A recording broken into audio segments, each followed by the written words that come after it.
DMK ADMK என்கிற இரண்டு கட்சிகள் ஈழத்தமிழர்கள் அணுகவில்லை, 2009ஆம் ஆண்டுக்கு பின்னர் அதை முறையாக கையாளவில்லை என்கின்ற ஒரு கருத்து அல்லது குற்றச்சாட்டை முன்வைத்திருந்தார். ஆனால் அதில் இன்னும் ஒரு கருத்து சொல்ல வேண்டியிருக்கின்றது. இப்போது முன்னாள் முதலமைச்சர், திராவிட முன்னேற்ற கழகத்தின் முன்னாள் முதலமைச்சர் ஸ்டாலின் அவர்களோடு தமிழ் தேசியம் சார்ந்திருக்கக்கூடிய ஒரு தலைவர் 3 முறை சந்திப்பதற்கான முயற்சிகள் மேற்கொள்ளப்பட்டது. அது உத்தியோகபூர்வமாக மேற்கொள்ளப்பட்டது. நான் இந்த பெயரை இந்த இடத்திலே தவிர்க்கிறேன். அதற்கு திராவிட முன்னேற்ற கழகத்தின் சார்பில் வழங்கப்பட்ட பதில் என்னவென்று சொன்னால், 2009க்கு முன்னும் பின்னும் இந்த எங்களுடைய திராவிட முன்னேற்ற கழகத்தின் முன்னாள் தலைவர் முத்துவேல் கருணாநிதி தொடர்பில் நீங்கள் கடுமையான விமர்சனங்களை முன்வைத்துள்ளதனால் நாங்கள் ஈழத்தமிழர்கள் சார்பில் உங்களை சந்திக்க மாட்டோம். இந்த பெயர் எமக்கு இன்னும் ஞாபகம் இருக்கிறது. இந்த பெயர் தேவையான போது திராவிட முன்னேற்ற கழகம் இந்த விவாதத்துக்கு தயார் என்று சொன்னால், அல்லது திராவிட முன்னேற்ற கழகத்தில் இருக்கக்கூடிய செய்தி தொடர்பாளராக இருக்கலாம், அல்லது RS பாரதியாக இருக்கலாம், யாரும் இந்த தகவலை மறுப்பீர்களாக இருந்தால் அதனை நிரூபிப்பதற்கு நாம் தயாராக இருக்கிறோம். இந்த மனநிலையில் தான் திராவிட முன்னேற்ற கழகம் இருக்கிறது. திராவிட முன்னேற்ற கழகத்தை பொறுத்தவரையில் இலங்கையில் இருக்கக்கூடிய அரசோடு இருக்கக்கூடிய நட்பு என்பது முக்கியமாக இருக்கிறது. ஈழத்தமிழர்கள் என்பது அவர்களை பொறுத்தவரையில் 2009க்கு பின்னர் மேடை பேச்சில் கூட தேவையில்லாத ஒரு பொருட்டாகத்தான் திராவிட முன்னேற்ற கழகம் இருந்தது.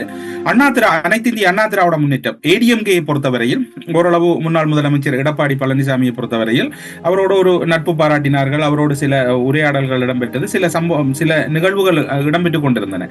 அவர்களுடைய ஆட்சியில் ஒரு விதமாகவும் திராவிட முன்னேற்ற கழகம் ஒட்டுமொத்தமாக அவர்கள் ஈழத்தமிழர்களை எப்படி அடக்கினார்கள் என்றால், விருது வழங்குவதிலும் அவர்களுக்குரிய ஏதோ ஒரு மாலையும் பொன்னாடையும் போத்திவிட்டால் ஈழத்தமிழர்கள் எல்லாம் தங்களோடு நிற்கிறார்கள் என்கின்ற அந்த அயலக மகாநாடு என்றொன்றை நடத்தி அதில் ஈழத்தமிழர்களை அவர்கள் அவ்வளவுதான் அவர்களுடைய கவனிப்பாக இருந்தது. இது பொதுவாக அங்கிருந்த ஒரு நிலைப்பாடாகத்தான் எல்லோரும் பார்க்க வேண்டியிருக்கிறது. அது மட்டுமில்லாது தமிழகத்தை நோக்கி ஈழத்தமிழர்கள் நகரவில்லை, அல்லது தமிழகத்தை நோக்கி இந்த விடயத்தை கையாளவில்லை என்று சன்மாஸ்டர் இன்னும் ஒரு கருத்தையும் கூறியிருந்தார். 2009ஆம் ஆண்டு மே 17, 18 உங்கள் அனைவருக்கும் ஞாபகம் இருக்கும். ஒரு தேர்தல் முடிவுக்காகத்தான் அன்று காத்திருந்தார்கள். என்னுடைய கருத்து சரியாக இருக்கும் என்றால் அரியமன்னன் அந்த தகவல் சரியாக இருக்கும் என்று நினைக்கின்றேன். அன்று தேர்தல் ஒன்று பெரிய பரபரப்பாக இடம்பெற்றுக் கொண்டிருந்தது இந்தியா, குறிப்பாக தமிழகத்திலே. அந்த தேர்தல் முடிவு எப்படி வரும் என்கின்ற ஒரு இறுதி மூச்சுக்காற்றை கூட பிடித்துக் கொண்டிருந்த போதுதான் அந்த தேர்தல் முடிவு தலைகளாக வந்தது. யுத்தமும் ஒரு தலைகளான நிலையை நோக்கி நகர்ந்தது. தமிழக அரசியல் எல்லாம் இப்போது ஈழத்தமிழர்களை ஒரு கிள்ளுக்கீரியாக கூட பார்க்கின்ற அளவில் தமிழக அரசியல் இல்லை. ஏனென்று சொன்னால், முதலொரு காலத்திலே ஈழத்தமிழர்கள் தமிழீழம் பற்றி பேசினால்தான் தமிழகத்திலே அரசியல் இருந்தது என்று மாறி இப்போது அது ஒரு பொருட்டாக ஒரு புத்தக வெளியீடு அல்லது பொன்னாடை போத்துவது, மாலை போடுவது, இதனோடு அந்த நிகழ்வுகள் முடித்துக் கொள்ளப்படுகிறது. அதில் குறிப்பாக சொல்ல போனால் தமிழகத்தில் இருக்கக்கூடிய மூத்த தலைவர்கள் என்று நெடுமாறன் ஐயா, வைகோ அண்ணன், திருமாவளவண்ணன், சீமான் அண்ணன், இது பலருடைய பெயர்களை இதில் அடுக்கலாம். குளத்தூர் மணி அண்ணன், இப்படி இவர்களுடைய பெயர்களை எடுக்கலாம், மணியரசண்ணன், இவர்கள் எல்லாம் சொல்ல போனால் இவர்களோடு தான் அந்த போராட்டம் இன்று அடுத்த சந்ததி அடுத்து அதை கொண்டு செல்லக்கூடிய அளவிலும் இல்லை. அவர்களுக்கு இது ஒரு பெரிய ஈடுபாடுடையதாகவும் காணப்படவில்லை. குறிப்பாக சொல்ல போனால் இன்றைய தினம் மே 18 தொடர்பில் மெரினா கடற்கரையிலே பல்வேறுபட்ட எழுச்சி கூட்டங்களை எல்லா கட்சியினரும் ஏற்பாடு செய்திருக்கின்றார்கள். நேற்றும் ஏற்பாடு செய்திருந்தார்கள். தமிழகத்துக்கு இப்போது ஈழத்தமிழர்கள் தேவையில்லை என்கின்ற ஒரு நிலைப்பாடு உள்ளாந்த ரீதியாக அவர்களுக்குள்ளே தோன்ற தொடங்கிவிட்டது.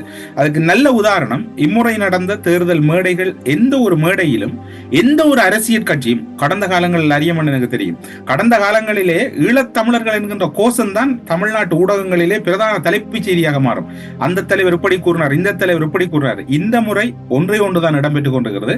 எந்த தலைவரும் எங்களை பற்றி கூறாத ஒரு துர்ப்பாக்கியம் என்ன ஒன்று சொன்னால், நாங்கள் அணுகாமல் இல்லை. ஈழத்தமிழர்களை பொறுத்தவரையில் அவரிடம் இருக்கக்கூடிய அதி உச்சமான கண்ணியம், தொடர்புகளை பேணுவார்கள், முடிந்தவரை தங்களிடம் இருக்கக்கூடிய தகவலை பகிர்வார்கள்.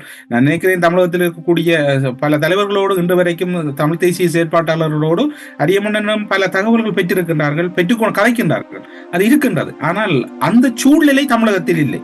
கடந்த காலங்களிலே பார்த்தால் ஒரு நாளைக்கு ஒரு கட்சியினுடைய ஏதாவது மேடையிலே ஏதோ ஒரு முழக்கம் இடம்பெறும். இந்த முறை அது நாம் தமிழர் மேடையிலும் இடம்பெறவில்லை, விசிக மேடையிலும் இடம்பெறவில்லை, மதிமுக மேடையிலும் இடம்பெறவில்லை. எந்த ஒரு மேடையிலுமே அந்த தேவை அவர்களுக்கு இல்லாமல் போய்விட்டது. அதற்கு என்ன காரணம் என்று தெரியாது. என்ன சொன்னால், அது விரக்தியா அல்லது வெளிப்பாட்டு தன்மை இன்மையா எதுவென்று தெரியாது. இதுதான் அங்கு இருக்கக்கூடிய சூழ்நிலை. 17 ஆண்டுகள் கடந்திருக்கக்கூடிய சூழ்நிலையில் ஈழத்தமிழர்களுக்கான நீதி என்பது சாத்தியம் அல்லது நெருங்கி வந்து விட்டது, நாளை எல்லாம் நடந்துவிடும் என்று கூறக்கூடிய அளவில் ஒன்றுமே நம்முடைய கண்ணு கட்டிய தூரத்தில் தெரியவில்லை. எல்லாம் இன்று முள்ளிவாய்க்கால் மண்ணிலே அந்த மக்கள் பூதூவி மலரஞ்சலை செலுத்திக் கொண்டிருக்கிறார்கள், அவர்கள் சுடரேற்றுகிறார்கள் என்றால் அது அவர்களுடைய ஆத்ம திருப்திக்கு ஒழிய இறந்தவர்கள் ஒவ்வொருவருக்கும் அது இழப்பு. ஆனால் அதை நோக்கி உலகம் நகருமா என்று கேட்டால் ஒரு சான் கூட நகர்ந்தது போல் தெரியவில்லை. உள்ளதை உள்ளபடி சொல்ல வேண்டும். இப்போது இருக்கக்கூடிய சூழ்நிலையில் 17 ஆண்டுகள் நாங்கள் கடந்திருந்தாலும் கூட எங்களுடைய வலிகள், எங்களுடைய இழப்புகள், எங்களுக்கு இடம்பெற்றிருக்கக்கூடிய ஒவ்வொரு சந்தர்ப்பங்களும் வேறு யாருக்கும் இடம்பெற்றிருக்குமா என்று கேட்டால் இப்போது உலகம் சொல்லுகிறது, கொஞ்சம் பொறுத்துக் கொள்ளுங்கள், உங்களை விட சற்று அதிகமாக உக்ரைனில் இடம்பெறுகிறது, காசாவில் இடம்பெறுகிறது, ஈரானில் இடம்பெறுகிறது என்று எங்களுடைய அந்த 2012-13 ஆண்டு அந்த தீர்மானம் வருகின்ற காலப்பகுதியில் மறந்திருக்க மாட்டீர்கள், ரோஹிஞ்சா பகுதியிலே பெரிய ஒரு இன அழிப்பு ஒன்று இடம்பெற்றது. அந்த காலப்பகுதியிலே ஜெனீவாவிலே எங்களுடைய அறிக்கை மிக பிரதானமாக வந்த போது அன்றும் ஒரு தனிவு ஏற்பட்டது. இந்த ஒரு சூழ்நிலையில் தான் உலகம் சென்று கொண்டிருக்கு. இந்த நீதி என்பது இயற்கையாக கிடைத்தாலே ஒழிய சர்வதேசத்தாலோ அல்லது சர்வதேச நாட்டு பிரதிகளாலோ அல்லது எங்களுடைய மேடை முழக்கங்களாலோ எதுவுமே சாத்தியப்படுவதற்கான சூழ்நிலை இன்று இந்த காலப்பகுதி 2009 17வது ஆண்டு கடக்கின்ற போது தெரிவதற்கான ஒரு சிறு ஒளிக்கூற்று கூட கண்முன் தெரியவில்லை என்பதுதான் என் சார்பில் கூறக்கூடியதாக இருக்கும்.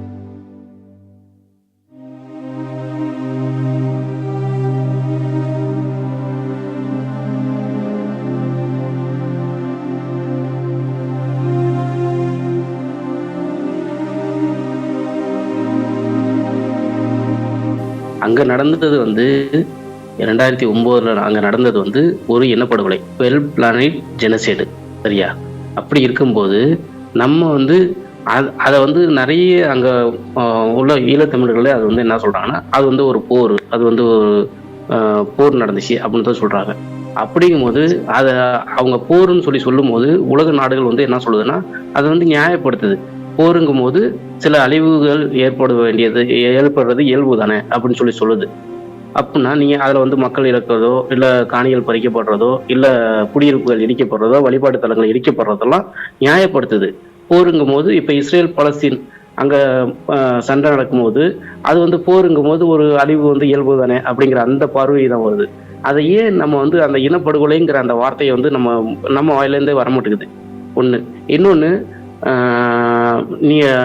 நம்ம ஐநா மன்றத்தில் போயிட்டு நம்மளோட கருத்துக்களை வைக்கும்போது வச்சுட்டு வெளில வரும்போது இலங்கையோட இராணுவ அமைச்சர்னு நினைக்கிறேன், அது சரியா தெரியல, யாரோ ஒரு இராணுவ அதிகாரி அங்க வெளிப்படையாவே கழுத்துல கையை வச்சு நான் கத்தியால கொன்றுவேன் அப்படிங்கிற மாதிரி அந்த இதை காட்டுறாரு. அப்படிங்கும்போது அந்த ஒரு விடயத்தை இப்ப பாருங்க, பொது வலைதளத்திலேயே உலக நாடுகள் ஊடகங்கள் பார்த்துக்கிட்டு இருக்க நேரத்திலேயே இந்த மாதிரி கழுத்துல கத்திய வச்சு கழுத்துல கையை வச்சு கொன்றுங்கிற மாதிரி சைகை காட்டுற இவர்கிட்ட எப்படி ஈழத்தமிழர்கள் அந்த நாட்டுல ஒரு பாதுகாப்பா வாழ முடியும்? எப்படி தமிழர்களும் சிங்களவர்களும் ஒருமைப்பாட்டோட இருக்க முடியும் அப்படிங்கிற அந்த கேள்வியை ஏன் எழுப்பல? இந்த ரெண்டு விடயம். இன்னொன்னு, அங்க ஈழத்துல நடக்கிற விடயங்கள் அங்க உள்ள அரசியல் சூழ்நிலை என்ன ஏதுங்கிறது எங்களுக்கு சுத்தமாவே தெரியல. அப்படிங்கும்போது நாங்க அங்க பார்க்கும்போது எங்களுக்கு ஒரு வழி இருக்கு, நம்ம தமிழர்களுக்குன்னு அங்க நடந்த இனப்படுகொலைக்கு ஒரு நீதி வேணும், அங்க அவங்களோட உரிமை மறுக்கப்படும் போது அந்த தனிநாடுங்கிற ஒரு கோரிக்கை வருது. அப்படிங்கும்போது அவங்களுக்கு உரிமையும் வரல. நாங்கள் ஒரு மிக கருதிக்கான ஒரு காலம் இப்படியான ஒரு சூழலில் சல்மாஸ்டர் அவர்கள் தொடரலாம்.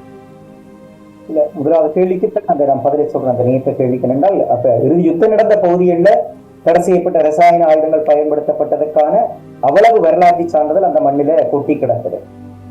முள்ளிவாய்க்கால் மண்ணை எடுத்து ஆய்வு செய்தா கூட தெரியும். ஆனால் யுத்தம் நடந்த பிரதேசம் இதுதான் கேள்வி இருக்கக்கூடிய வகையில இன்றைக்கு ஒரு சுற்றுலா மையமாக மாற்றி இருக்குது ஸ்ரீலங்கா அரசாங்கம். அதுல வெற்றி கண்டது.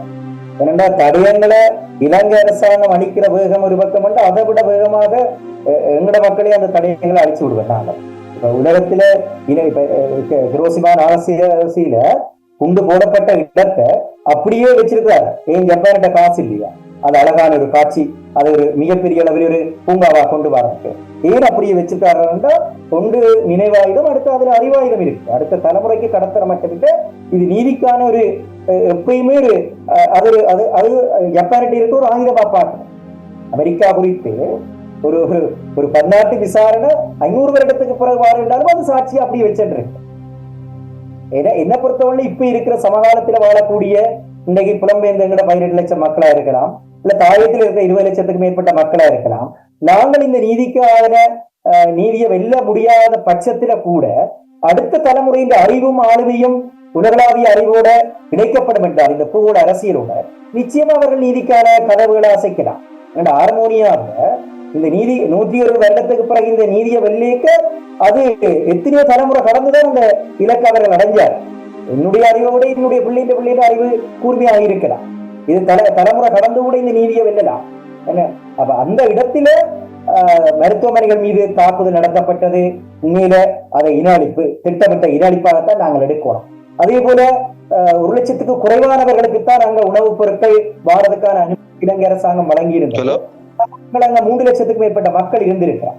ஆனா அரசாங்கம் சொல்லிக்கிற இந்த 10 பேரு அப்போ உண்டு உணவுப் பொருட்கள் தடுத்ததா இருக்கலாம், மருத்துவமனைகள் மீது போடப்பட்ட குண்டுகளா இருக்கலாம், பாடசாலைகள் மீது மேற்கொள்ள இதா இருக்கலாம். இது எல்லாமே ஒரு இனஅழிப்புக்கான விடயம் தான். இதை போர்க்குற்றம் என்று நாங்கள் கொண்டே முடக்கிறார்.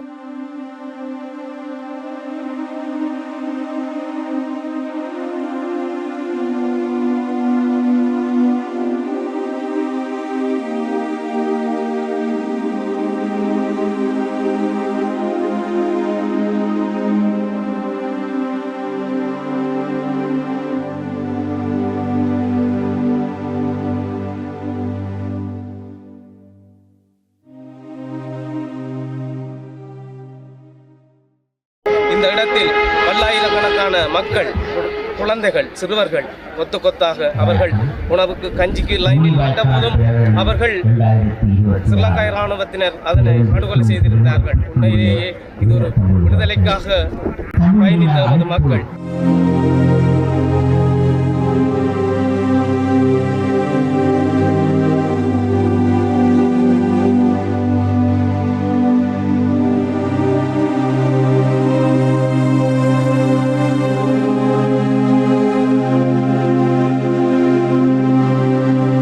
இப்படியான நினைவுகளில் தான் தமிழர்களுடைய தன்னெழுச்சியான திரட்சியை காட்டக்கூடியதாக இருக்கிறது. நாங்கள் கிடைத்திருக்கக்கூடிய வழிகளை எப்படி பயன்படுத்துகிறோம் என்பதற்கு எங்களுடைய மக்கள் சரியாக இப்படியான நினைவேந்தல்களை பயன்படுத்திக் கொள்கிறார்கள், தங்களுடைய திரட்சியை வெளிப்படுத்திக் கொண்டிருக்கிறார்கள். ஆகவே மக்களிடம் அந்த வேணவாவும் வேட்கையும் தொடர்ந்து இருந்து கொண்டிருக்கிறது. ஆனால் நாங்கள் ஒவ்வொருவரும் இதனை சரியான முறையில் கட்டமைக்க வேண்டும் என்பதுதான் ஒவ்வொருவருடைய வேண்டுகோளுமாக இருக்கிறது. நாங்கள் பார்க்கக்கூடியதாக இருக்கும் முள்ளிவாய்க்காலில் மிக உணர்வுபூர்வமாக கண்ணீர் திவலைகளோடும் கண்ணீரோடும் கொளுத்துகின்ற வெயிலுக்கு மத்தியில் அந்த கட்டாந்தரைகளிலே எந்த விதமான மரங்களோ நிழல்களோ இல்லாத இடங்களில்